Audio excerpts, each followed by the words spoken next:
امام علی علیہ السلام فرماتے ہیں، بیان کرتے ہیں اپنی حدیث میں کہ قیامت میں کچھ گناہ ایسے ہیں کہ جس کی بو روز قیامت میں اتنی ہوگی کہ لوگ اذیت ہو رہے ہوں گے، گناہوں کی بو. جو ہم گناہ کرتے ہیں، خدا نہ کرے نعوذ باللہ ہم سے کوئی گناہ ہو جائے، غلطی ہو جائے، گناہ نظر تو نہیں آتا، لکھا ہوا بھی نہیں آتا، لیکن دنیا کے اس جو ہمیں نظر نہیں آتا، لیکن اس عالم کے اندر گناہ جو ہے وہ ہر گناہ کی ایک بدبو ہے. جیسے مثال اگر آپ کے لباس میں خدا نہ خواستہ کچھ لگ جائے، کوئی کھانے کی چیز، مثال کے طور آپ نے پیاز کھایا ہو اور آپ نے دانت صاف نہیں کیے ہو، تو آپ قریب سے گزرے، لہسن کھایا ہو، تو کیا پتہ چلے گا؟ اسمیل آئے گی، نیچرل سی بات ہے، اسمیل آئے گی، پتہ چل جائے گا بندے نے کیا کیا ہے. گناہ بھی ایسی ہیں، ہمیں بو نہیں آتی، ملائکہ کو آتی ہے، اولیاء خدا کو آتی ہے. اولیاء خدا اللہ کے ولیوں کو پتہ ہوتا ہے کہ شخص کیا کر کے آیا ہے.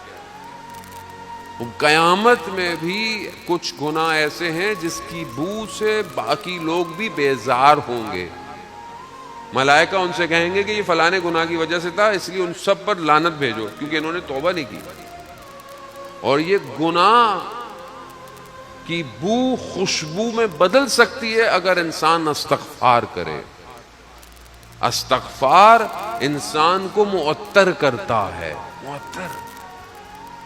میری زندگی میں کتنا استغفار ہے، کتنی توبہ کرتا ہوں. اب بولے مولانا صاحب میں کون سا گناہ کر رہا ہوں؟ بھائی ہر انسان خطا کار ہے، غلطی کرتا ہے، عمل سے غلطی کرتا ہے، کوتاہی کرتا ہے.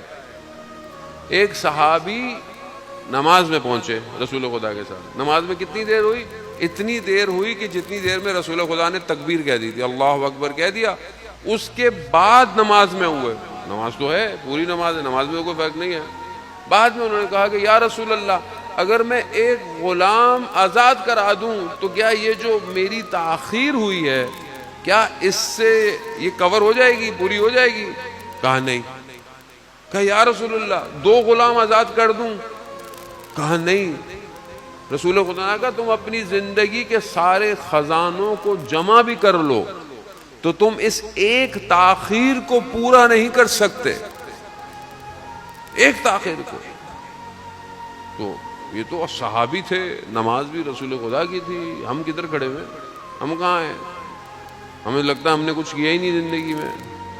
اذان ہو گئی، نماز دیر سے پڑھی، نماز بھی پڑھی تو میں اپنی کہہ رہا ہوں، آپ مجھ سے بہتر ہی پڑھتے ہیں. نماز بھی پڑھی تو میں نے کیسی پڑھی؟ کون سی پڑھی؟